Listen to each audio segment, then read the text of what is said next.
We start with the race for the Oval Office in America. Republican presidential candidate Donald Trump is now leading his rival Hillary Clinton in 2 key states. That's according to the latest poll. Trump is up 5 points in Ohio and 3 points ahead in Florida.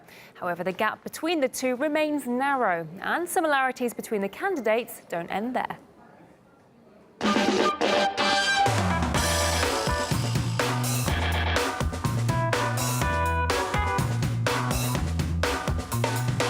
We should declare war on ISIS. We cannot contain ISIS. We must defeat ISIS. I will stop any trade deal that kills jobs or holds down wages, including the Trans-Pacific Partnership. I'm going to withdraw from TPP, which is another disaster.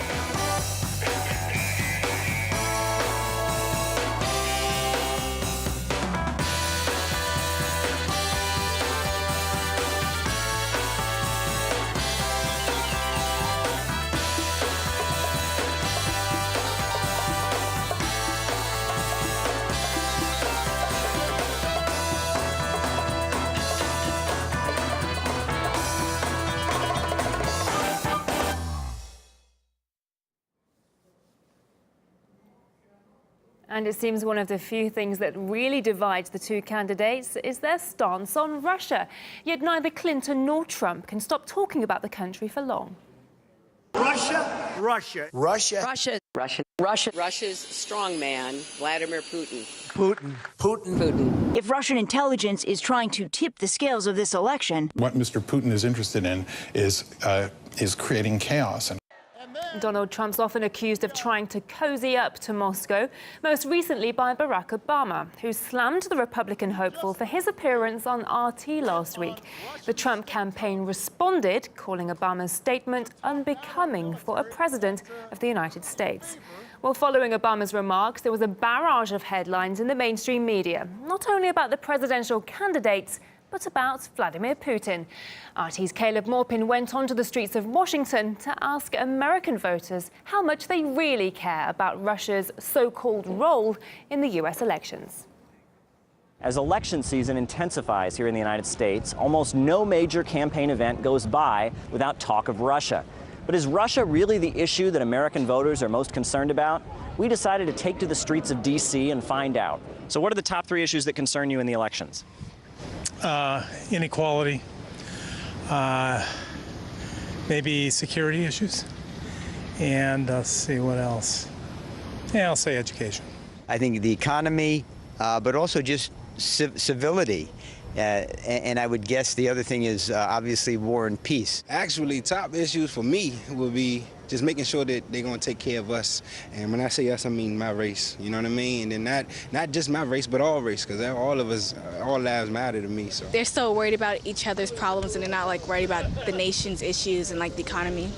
I would say the gender wage gap, immigration, probably also Black Lives Matter, and some of the issues that are going on with rights of African Americans. You go into the poll, you look down the ballot, look at the candidates, and decide who you're going to vote for. Is that decision going to be based on who's friendlier to Russia, who's harder on Russia, who's got a better relationship with Putin, who disagrees with Putin? Is that going to be what's on your mind? I think definitely, a diplomatic relationship with Russia, a professional relationship with Russia. I think that's important. And not really. Don't concern me. I'm over here in America. Look where my feet planted. I'm right here. I think that's a sideline, a sidebar. Political analysts are talking about it. Maybe it's something we should pay attention to, but it's not something that's on the average American's radar. As the elections get closer, Americans don't really seem concerned about Russia, though it is the focus of the mainstream media. Caleb Maupin, RT, Washington, D.C. Professor of International Law Daoud Karala says the candidates should focus on the real issues instead of Russia. They are making of Mr. Putin the Russia in general and Mr. Putin in particular as a scarecrow, thinking that this scarecrow would really be effective. It might be effective with a certain minority, an ignorant minority or uninformed, misinformed minority in the U.S., but I don't think that this is a sound policy, especially that when we have to deal with a major power internationally, in order to fight what has become a major concern for the entire world, that is fighting terrorism effectively. I find it difficult to grasp, to understand what's the wisdom in this. What would justify going that far? I don't know.